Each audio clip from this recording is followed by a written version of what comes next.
Check, check, check, check, check, check, check, check. Good. Okay. Yeah. Good.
Check, check, check. Ooh, am I on? All right, can you hear me? All right. Thank you so much, everybody, for coming. I do not underestimate the effort it takes to do something instead of nothing, right? So I really definitely appreciate you being here tonight. I am Bianca Jones. I'm Ricky's wife. He and my boys are planned a long time ago to go to an Oklahoma City Thunder game with the Pistons. Apparently Ricky knows somebody who works with the Pistons. Is it the Pistons? I don't know, I think. So yeah, they're going to that game, so that's fun little boy bonding time. So about a week ago, Ricky looks at me across the breakfast table and was like, hey, do you mind filling in for me next week? And I said yes, because I love him. So tonight we are talking about developing boundaries in marriage. And before we do that, I would like to pray. So pray with me, please.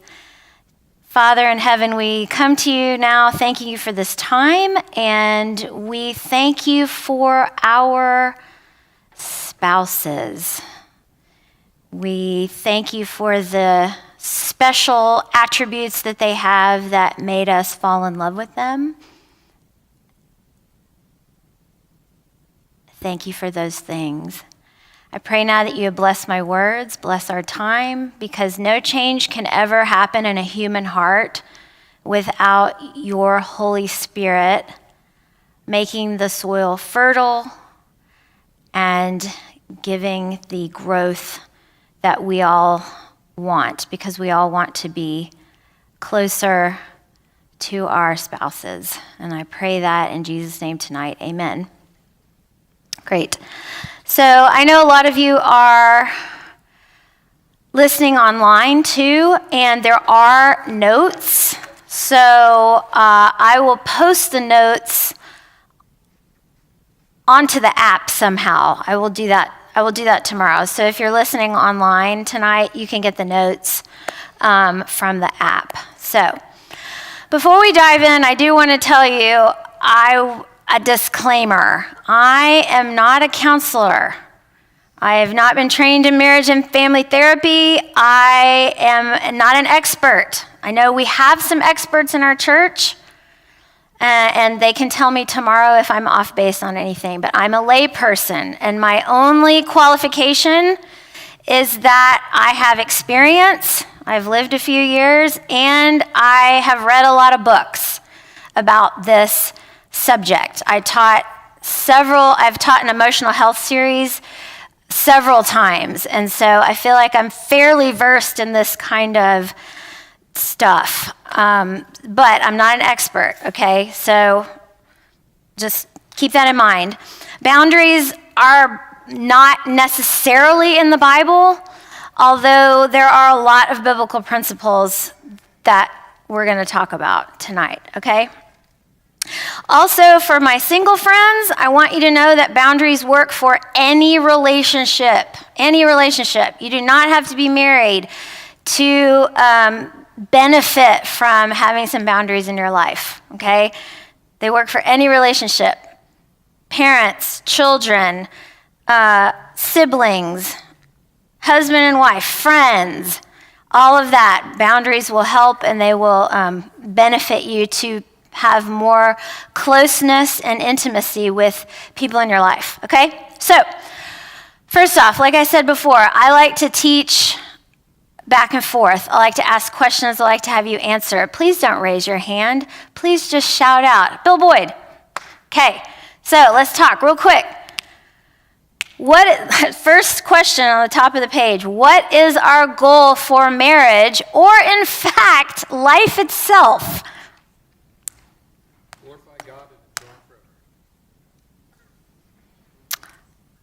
Okay, yes, that's good. First question of the shorter catechism, that's good. No, it's good. I like it. Glorify God and enjoy Him forever. Let's think about this. How do we glorify God and enjoy Him forever? What? Yes, love. And what is love? What is love? What do we want from our relationships? Connection. What do you want from a relationship? You want connection. What else? Giving and receiving love. Giving and receiving, not just giving, but receiving. What do we get from a relationship with God, right? It's circular. We get love, we give love, right? Okay, what else? What do we want? More. Security. We want to experience trust, intimacy. What else? What? Happiness. Okay, that all comes from I like that. Happiness, yes. Glorify God and enjoy Him. Yes, happiness. Love it. I have horrible handwriting. We want to be, what's the Bible word for it? So-and-so went into the tent and what his wife knew. We want to be known, right? We want to know and be known, right? That's a Bible word, okay? Know and be known on a deep level, right? We want to understand each other. We want to be understood, right? You want to be understood by another human being. Do you ever have that feeling like so-and-so just gets me? Just gets me. Ricky gets me. He gets me so well. Understanding, right? Okay, so all these things, right? The Bible states on the very first page of the Bible, it is not good that the man should be alone. I will make a helper friend. That's actually the word. The Hebrew word is helper friend. I will make a helper friend for him. Does this mean that you have to be married in order to experience this? No. Was Jesus married? No. Was he a complete and perfect person? Yes. But what that does mean is that you need connection in your life, right? Okay, we got that out of the way. That's all the stuff we talked about last week, right? Okay, we're on the same page. Moving on. Okay, so, look at your notes. For a healthy relationship to exist, we need to foster two basic developmental tasks. We have to be bonded, which is what we were just talking about, but also weirdly and counterintuitively, we need to be, my markers are not working, we need to be separate. Oh my, that doesn't even like have a tip on it. It's not even. We need to be separate, okay? Children. I love the children. I'm going to write with this black marker. It's fine. We need to be separate. And I'm not going to go all over this, but those of you who have children know what I'm talking about, right? When a baby is in a mother's womb, they are the most bonded that you could possibly be. And what happens after they're born? They start to separate. And what happens when they get about 2 years old? They really get separate, right? They get real separate. So in a perfect world, these two things would happen naturally as you move to adulthood. However, in a fallen world, we tend to get confused and we tend to be either too bonded or we tend to be too separate. Okay, so look at your notes. What is being too bonded? What do we call that these days? It was real popular in the 60s. Codependent. Yeah, that was what it was called in the 60s. What's another like more current term? Codependent. Yes, enmeshed. Thank you. Yes, enmeshed. This means that enmeshed. This means you don't have a self. What's happening to that baby when they're getting to about 2 years old? They realize they have agency, right? They realize that if I drop a spoon, I can make mommy pick it up, right? That is healthy and appropriate. She is figuring out she has a self. She is an independent human, right? A being, okay? So and I don't have a term for this, but I go by feeling. What is being two separate feel like? What does it feel like? Lonely, yeah. He just handed me this. Lonely. There we go. Nice. Lonely. What else? What's a fear that some people have? A fear of intimacy, right? You don't want to make a commitment. Intimacy. That's like a classic rom-com trope. Yes, isolated. Love that. Ooh. Interesting. What 2020 did to us all, right? There are, sometimes you feel a lack of love in your life. You feel disconnected, right? Disconnected. Sometimes there's feelings of badness and shame, okay? I'm not bad, I'm bad, or someone would love me. Okay, moving on. Questions? Anything? Are we tracking? Okay, questions. Anyone? Another question from me. Who has been married in here 7 years or less? Okay, 7 years or less. How many people in here have been married between 7 and 15 years? Okay. Have you hit a wall yet? Have you hit your first wall yet? Okay, I know a lot of you have, because right around, like, Ricky will marry you, and then like about 7 years later, he'll get a phone call.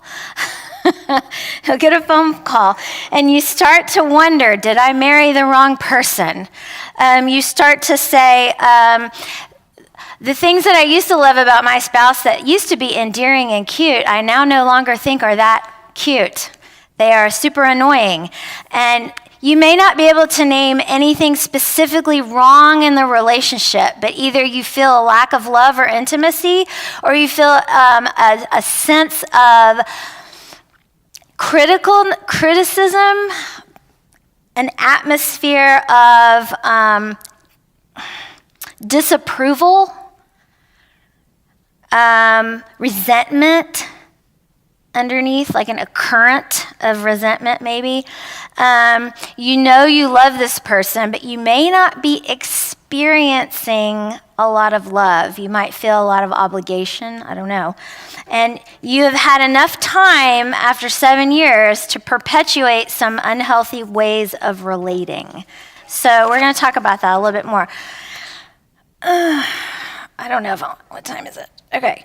I want just a quick story of me and Ricky. This was actually our second wall. We had one wall in 2008, and then our next wall came in 2012. We had been at the church 7 years. We had been married 20 years. Yeah, everything okay? But, oh, thank you. Y'all are so sweet, bringing me pens. Thank you. We've been married 20 years, and the session gave us a sabbatical, okay? We had done 7 years of River Oaks. Ricky got a sabbatical for 3 months where he didn't have to preach and be in the pulpit. So at that time, our friends were all getting divorces. They were either all getting divorces or they were leaving the ministry because they were burned out. They were blowing up their churches and blowing up their marriages. And these are people we went to seminary with. These were people that were in the ministry and were having affairs, hating their churches. And Ricky and I looked at each other and we were like, oh no, we have to figure out how to do this long term so this does not happen. Okay, this doesn't happen to us in our church. So we started doing counseling online with our counselor, Jim. with Jim. And there was this test that he gave us. Now remember, this is in 2012. I'd never heard of this test. Now everyone's heard of it, right, Tara? It's called the Enneagram, or the Enneagram. I don't know how to pronounce it. And let me tell you right now, this thing was like magic. When I went to this counseling session with Jim, he knew everything about our relationship. I could not believe it. It was like he was a mind reader. He was like a wizard. And this is what he told me, you guys. He said, your Enneagram numbers are all over the place. This is what he said to me. I will never forget this. He goes, you don't know who you are because you are allowing Ricky to basically take over your personality. You don't know who you are. And he said, your guiding principle is peace at all costs. And I will tell you this, I'm an Enneagram 1, wing 9, that peace at all costs, I love it. I love it. I don't like conflict.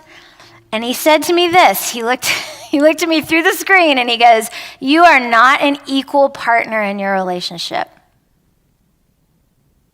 I just couldn't believe it. I had mistaken passivity for making loving sacrifices. I'm going to say that again.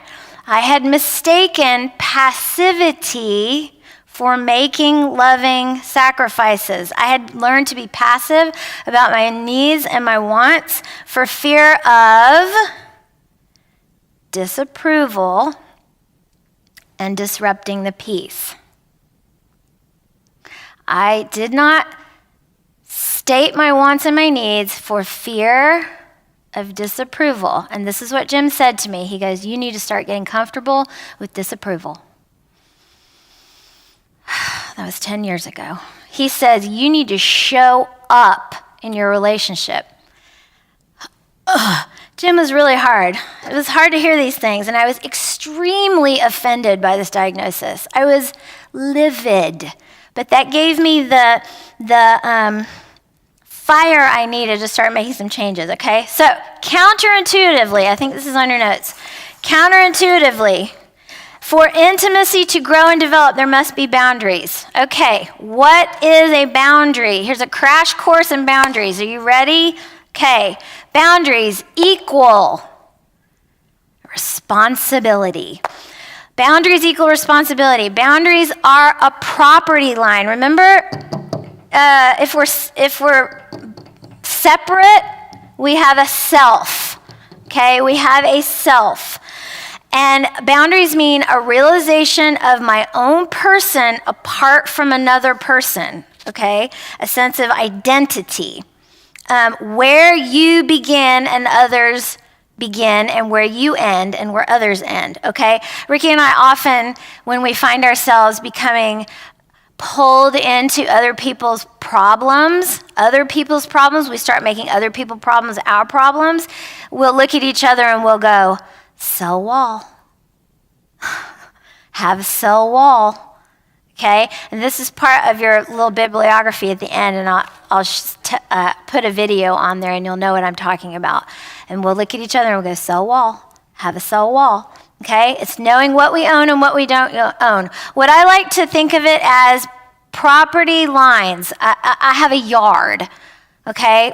I have a yard, and my responsibility ends with my fence, right? My fence. And if my neighbor has leaves in his yard, can I just jump his fence and start raking his leaves? No, I cannot. If I want to rake his leaves, what do I need to do? Ask his permission. That's right. And if I need help in my property, I need to ask for help, right? And if I want to enter into my neighbor's property and I ask permission, she has the right to say no. Correct. And I can choose to say yes or no. This is a huge deal. I have a choice? What? I didn't realize that. Okay, moving on. What am I responsible for? What are you responsible for? What's inside my property line? Okay, your notes tell you. I am responsible for my feelings. Okay, we are responsible for our own feelings. We are not responsible for the feelings of others. Oh my goodness, are you kidding me? You mean if I say no to someone and they're disappointed in me, that's okay? You mean I don't make somebody do something and other people can't make me do something? Oh, this is mind-blowing. Okay, I'm responsible for my behavior. We are responsible for our behavior, what we do and what we don't do. Other people are responsible for their behavior. We have a choice. People don't make us do things. We choose to do them, even though it may feel like we've been forced. If we feel forced or compelled to do something, we are not asserting our boundaries in a healthy way. We are responsible for our choices. Every choice means you are saying yes to something and no to something else. We can choose to do something or not to do something. Whenever we give anything, money, time, energy, etc., it needs to be because we choose to give it. Own your choices. What do I mean by this? If Ricky had looked at me across the breakfast table and said, "Honey, will you please teach my Bible study next week?" And I said, "You know what? I really can't. I'm super busy next Wednesday and my day is full and I really don't have the time or the energy to make a Bible study." Okay? And he got really mad at me and he started guilt manipulating me into taking this Bible study. And then I gave in and said yes. I got to own that choice, y'all. Why? I let it happen. I made the choice. So if I turn around and start griping about it, it's your choice, okay? It's your choice. You made the choice, okay? So don't say yes to something and then turn around and get mad about it, because that's your choice, okay? Remember what Jim told me? Start getting comfortable with disapproval. Start getting comfortable. Oh, and I hate that. I hate that. Even now I hate it. Oh. Okay, get strong. Okay, we're responsible for our attitudes. Attitudes are our mental positions or opinions towards something. They are within our hearts and not someone else's. God tells us to examine our attitudes and take responsibility for how they govern our lives. These are often secret and unconscious. Ooh. Okay, I'm not giving any examples. This is just a super fast overview, okay? So let's put legs on this. What happens, what does it look like when you're not taking ownership for these things, okay? What does it look like? Okay, weirdly, you are vulnerable to being controlled or being controlling. Did you know that? A controller has weak boundaries, and if you are passive, you have weak boundaries. You think that just because you don't have good boundaries, you are a passive, weak person. No, controlling people have boundary issues. What are they doing? They're busting into someone's yard and saying, "Clean up your leaves," right? Okay, strangely, yes, both a controller and a controlled person have bad boundaries. It might be you are chronically indecisive because you can't choose what you want apart from others, because you feel responsible for their feelings. Oh, if I say no to this person, they'll be sad, and then that'll be my fault. You have difficulty saying no. You often feel guilty for saying no, but you also feel bad for saying yes because you don't want to do it. Ooh. I used to say yes all the time to subbing classes because I let people's their needs become my needs. I let their problems become my problems. And I felt bad saying no, even though I was exhausted and I was subbing too much. It was a problem. You play the blame game.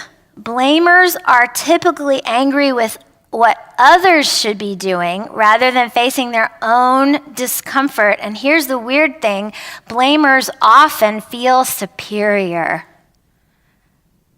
Blamers often feel superior. Brené Brown says, let me see if I can remember it. Brené Brown says, blaming is simply the discharge of negative or uncomfortable emotions. Let me say that again. Blaming is simply the discharge of negative or uncomfortable emotions. Ooh, we'd much rather blame than just be sad. I don't want to feel sad. I want to be mad. And I would rather blame you for my problems than take ownership for my problems. Okay? If you have weak boundaries, you might view negative circumstances and relationships as out of your control, right? You don't have a self. You feel powerless because you're always trying to do what other people want. Okay? You might have, you answer for other people. You think apologizing is a sign of weakness. There's a bully, right? Or a controlling person. You think people who say no to you are mean or unloving. Okay, it's very immature. A lot of people who don't like no and they fuss about it and they fight about it, they don't respect your no, right? That's a child, that's a 2-year-old, right? A 2-year-old says, you're mean because you tell me no, right? Okay, you think people who say no to you are mean or unloving. You feel over-responsible to make other people happy.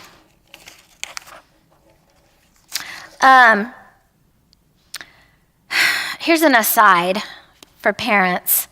I'm guilty of this.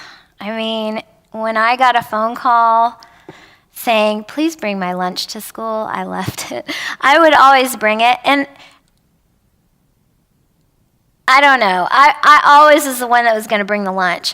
But I do want to say we have to raise our children to be responsible for themselves, y'all. We cannot keep them dependent on us. And it is so hard. Those of you with older children, is it so hard to parent adults? It's so hard to parent adults, but we've got to give them that freedom. It is not my responsibility to control them when they're old. It's just not. You got to respect their choices, even though you don't agree with them. This respects their personhood. Okay, let's move on. Any questions? I know you probably have questions. Anybody? I know I'm going really fast. Okay. I talked a little bit about this. Why would a controlling person have weak boundaries? Let's think about this.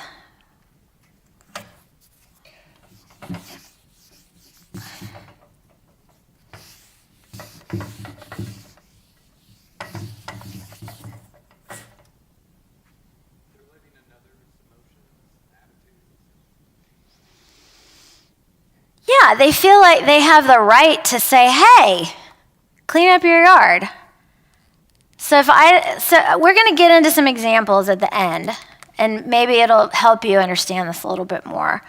Yeah, they feel the need to correct. Yeah. When I struggle with being, like, senses of feeling like I need to control, a lot of times it's out of fear. You're jumping ahead. You're absolutely right. Keep going. Well, I'm just a fear of an outcome a fear I'm afraid of, or an outcome that's not going to be convenient for me, or that's going to make me look in a way I don't want to look.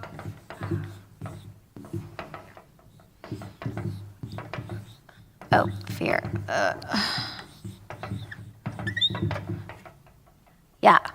Control equals fear. And I will say,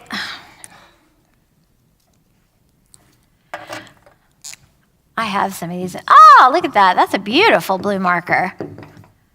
Passivity. So, okay, let's think about this. Let's not jump ahead. Let's think about, how does a controlling person, when you have controlling tendencies, what does it look like?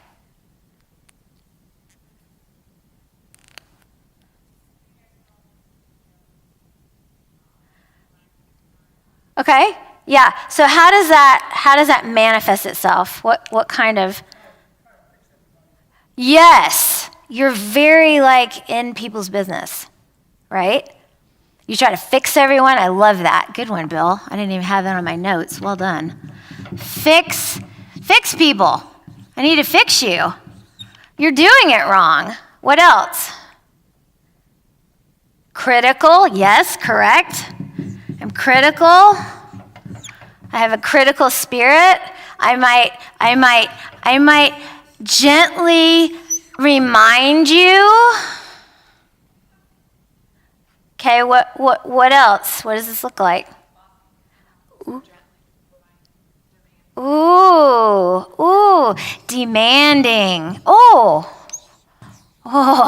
Demanding. Oh, Lisa Boyd.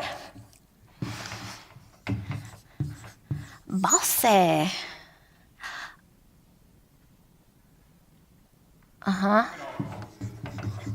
Entitled. Now. Yeah, we all have controlling tendencies, you guys. We're not all narcissists. I swing back and forth between these two things. I might be controlling with my kids, and I might be passive with my spouse. I might be passive with my parent, or I might be controlling with my friend. We have all these behaviors, right? Okay, what else? Oh, giving opinions. Ricky and I have a ministry rule. Our ministry rule is this: did they ask the question? Am I telling someone something that they didn't ask me about? If they're not asking the question, they're not ready to hear the answer. We have found that out in 25 years of ministry. Right, Bill Boyd?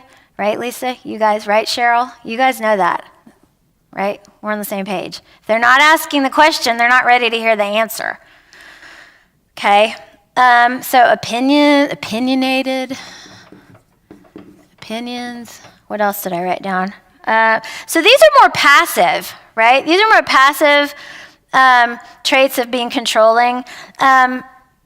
What is maybe an active way of being controlling? If I wanted to control you, if someone wanted to control me, what would be a great way to do it? I like that. Manipulation is more passive. Yes, thank you. I like that. Manipulation by like emotion, crying, all that. But if you really wanted to be actively controlling, anger, outbursts of anger. I hope none of you are dealing with that in your marriage, but you might be. If one of you is actively having outbursts of rage and anger, that is control. And we need to talk about that. Outbursts of rage and anger, okay? So that would be more of a controlling issue with boundaries. So let's talk about passive. And like I said, I think you can do both, right? And Amanda already hit the nail on the head. Both of these things are connected to fear, right? Both of these things are connected to fear. So why would a passive person or a pleaser, that's another way to put this, a pleaser, okay, a pleaser, which many of us are. I definitely am. That was definitely my issue. Why would a pleaser have weak boundaries? Yeah. Oh, gosh. Oh, fear of rejection. Yeah, fear. I'm just going to write that right here. Rejection.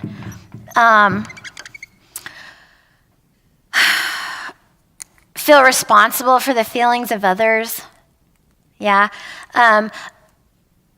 Have you ever heard this term, over-functioning? Over-functioning? Have you ever heard of that? Over-functioning? Parents fall into this a lot. A lot. They will over-function for their children. And what is that action? They don't want their kids to make any mistakes. They'll do everything for them. Let me tie your shoe, honey. And when I have my 4 and 5-year-olds, I am always telling them, will you help me? Will you help me color this? And I'm like, no, you can do it. You are developmentally able. You are 4. You can color. You can learn how to use scissors, right? We are over functioning for them. And what are we doing? We're holding them back. Yeah. Adults do this all the time. We over function in our families, right? And we don't allow natural consequences to occur. Okay, moving on. Any questions? No, a lot of...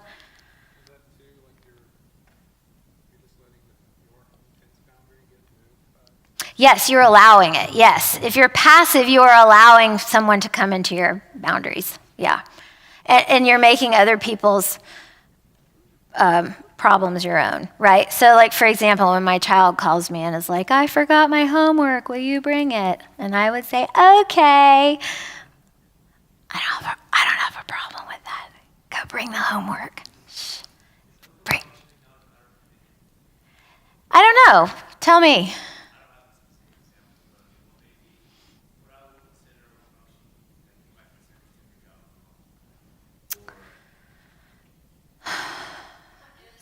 So he asked for those of you on the tape, is overfunctioning a matter of opinion? So maybe if overfunctioning, I would say if overfunctioning leads to an unbalance in the relationship, then it's overfunctioning. For example, well, I was going to use this as an example. Go ahead, yes. You're taking responsibility that's somebody else's responsibility. I agree. He said you're taking responsibility for somebody else's responsibility. Yeah. It might be. And the details of this are tricky, and you have to go case by case, I think, in your own relationship. I really do. I think all families are different, all relationships are different, and you need to come to an agreement, okay, about who's responsible for what, okay? That's getting down to brass tacks, right? Any more questions? But yeah, notice these are both based on fear. So Bianca, I remember Tim Keller talking about he and Kathy being married. We use analogies all the time, right? Mm-hmm. Spouses being there to not be it. So it's God, that God gave that person to Yep. help improve each other. Yep. With that. How do you, reconcile the right word of this conversation here with some of the things that I understand. Oh, this is too hard. This is too harsh. Yeah. What I want is for there to be a choice based on love, not a choice based on fear. Okay? I want a choice to love you sacrificially. What if your husband came to you and said, honey, I'm looking at porn? Not uncommon at all. And you flipped out. Obviously, you were sad, but you flipped out and you were like, I'm going to divorce you, forget it. What if the spouse had said, honey, I understand it is such a struggle these days. Let's link arms together and face this problem together. She's realizing she can definitely feel her sadness and have her feelings and be sad about the whole thing and feel rejected and go through all those stages. But I want it to be a choice based on love, because you love this person, not because you feel manipulated or obligated or because you're afraid of rocking the boat, which is where I was. Okay? I want it to be a choice. Okay? And yes, that is what marriage is. Marriage is a lot of sacrifices, but I want you to know, is the sacrifice based on love for this person and empathy? Or is it based on something else, like fear? Okay? Okay, moving on. I do want to get to that. That's a good point, Brad. Okay? So, whose problem is it? Boundaries equal taking responsibility for our feelings, behavior, choices, attitudes. Okay? You cannot force others to change. You can only change yourself. You cannot force others to change. You can only change yourself. We must become more deeply concerned about our own issues than our spouses. Most of the time we see our spouse as the problem. It seems glaringly obvious, right? It's his irresponsibility that is the problem in this relationship. It is her inability to control her spending. It is his, detachment or whatever, ignoring me. It is his chronic lateness. It is her nagging and self-centeredness. All of that is the obvious problem, right? and you feel helpless to change your spouse. And I got a secret for you.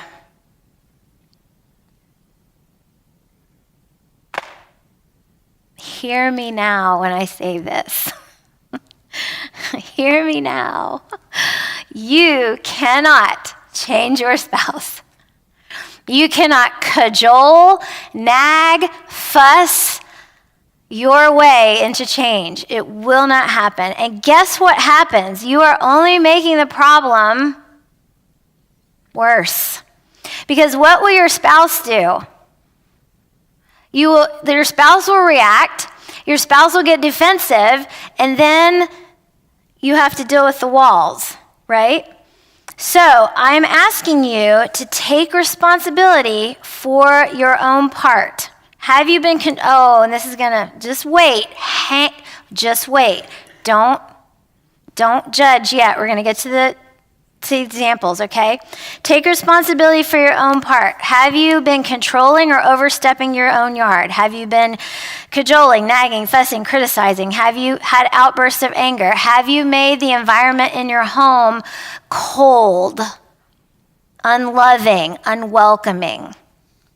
Have you, on the flip side, have you been irresponsible or passive, allowing others to barge into your yard? Have you been blaming, denying, ignoring, minimizing, feeling powerless to change anything, or saying things like, he makes me, or she makes me, ... Okay? So, whose problem is it? Okay, you can only change yourself. Am I right, Marty? You can only change yourself, right? For example, this was an example that was in the book, and I have 2 books here, Boundaries in Marriage and Changes That Heal. I will show you those in the bibliography afterwards. So this one was in the book. It's not very exciting, but it gives a good example, okay? So, for example, there is a husband who owns his own business, and he has to work late a lot of days, okay? The wife really likes the family dinner, okay? It is something that's very important to her. But her husband was chronically late for dinner, and yet he did not want to reheat his food. Okay, does this make sense? So he wanted basically his wife to just change dinner time whenever it suited him. Okay? Now, his wife was understandably upset about this, and she kept nagging him about his lateness, okay? But guess what? Nothing changed. And it even made the problem worse, and it made it where her husband didn't want to come home, right? If that was the environment, he wasn't going to want to come home. So let's think about this. How could the wife take responsibility for her own actions how could the wife take responsibility for her own actions? So let's look. Responsible for her thoughts and attitudes. How could she take responsibility for her own thoughts and attitudes? Let's think about this. What does she need to own? It's okay. It's okay. Just think about it.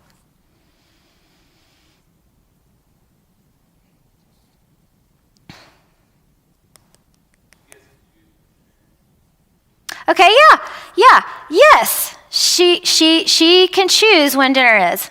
Dinner time's at 6 o'clock. Okay? So, yes, and I would say that would be an action. Okay, right? Responsible for her actions. Dinner's at 6 o'clock. So, what might she need to repent of in her thoughts or attitudes? What can she do?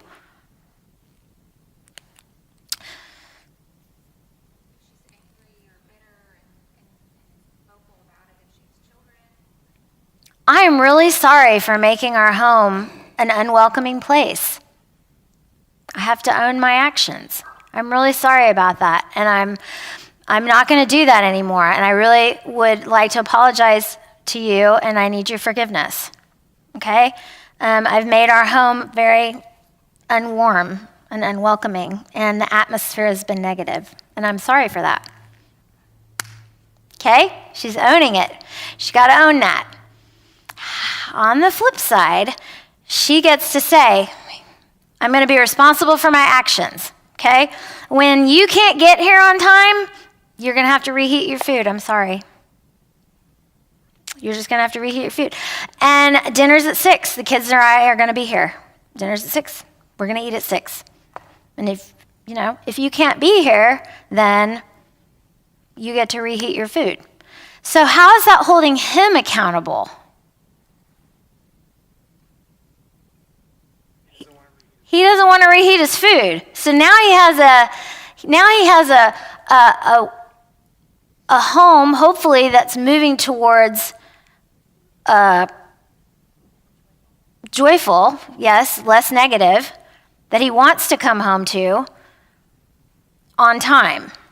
Okay? So here's the thing. If you make a change, if you have an unbalanced relationship, right? And you have one person that's always a pleaser and one person who's always a controller, guess what's going to happen when you start enforcing some boundaries? Discomfort. Ooh, what did Jim say to me? Tolerate discomfort. Tolerate disapproval. I don't want to. That's owning it, though. You got to own it. Okay? I'm still not very good at it. Ask my husband. I'm not very good at it. But I'm working on it. I'm aware of it. He helps me. Okay? So let's move on. Let's have a very common example.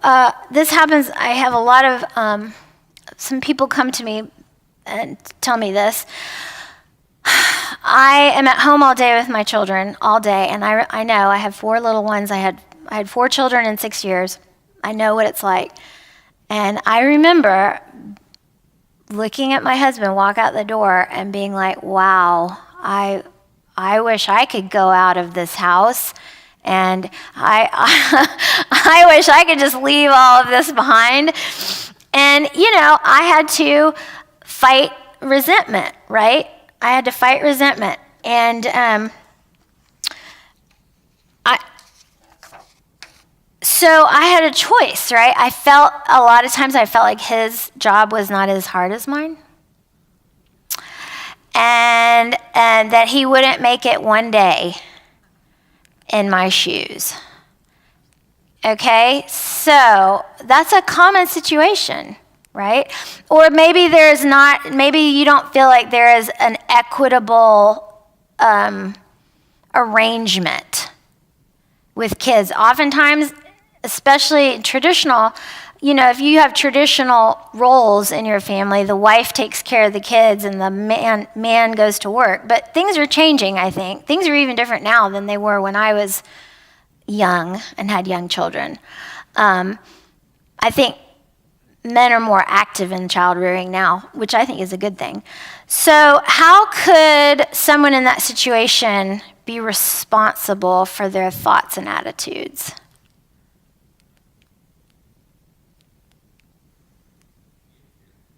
Yeah, I agree. Yes. Decide and be specific. What are my duties and what are your duties? So when Ricky was sick, he started making the bed. And I was like, but what are you doing? This is my job. It was just funny. Because we've always had I don't care what you decide. There's nothing in the Bible that says that the man can't cook and the wife do whatever. There's nothing in the Bible. Just decide, right? What else? What else can she be reminded of? Yeah, sorry. I have it right here in my notes. We all have our work and burdens.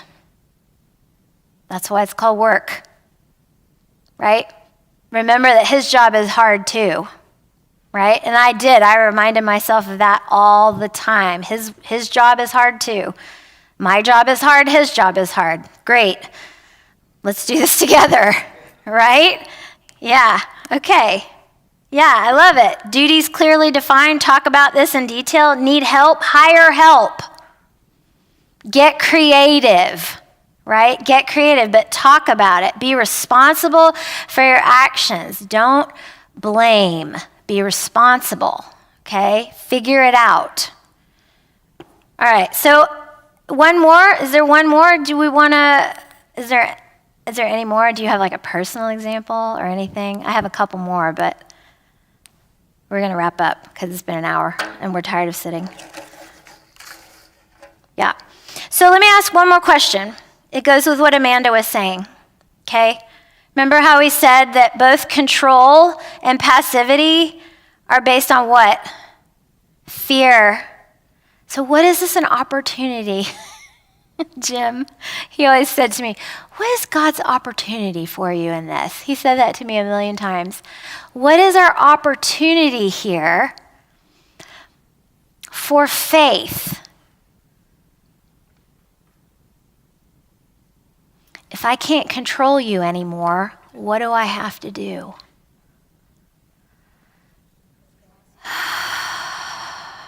If you know me at all, you know this is my posture.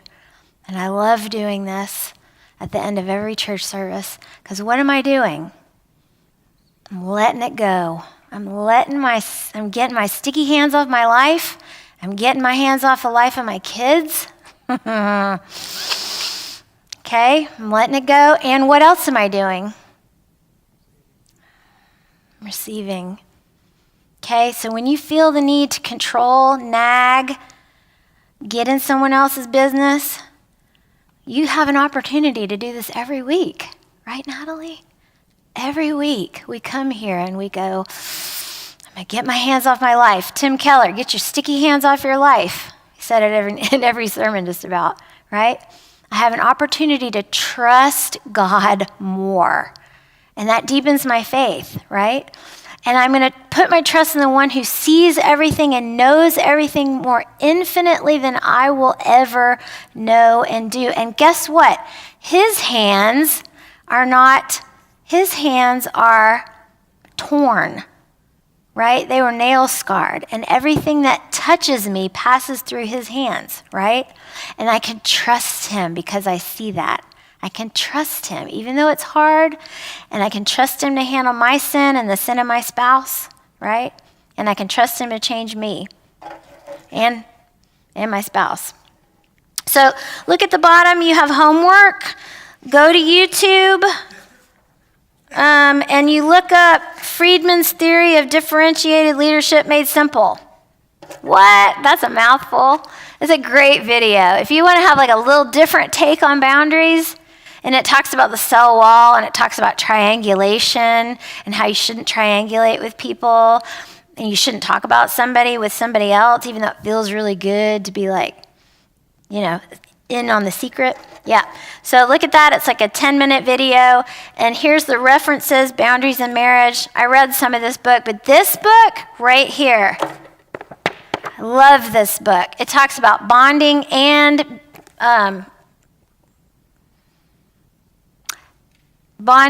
separation right here. I love it. Changes that heal. And I have it down in your bibliography. Any questions, thoughts, criticism? I know, it's a lot. I know you have a ton of questions. You can ask me later. And I don't have all the answers necessarily, but I think it will help you have better relationships, right? That's why I did all that at the beginning. What do you want out of marriage, right? I think all of this, if we put it into practice, we'll have deeper, more intimate connection with our spouse. Good? We good? Okay. Be well. Thanks.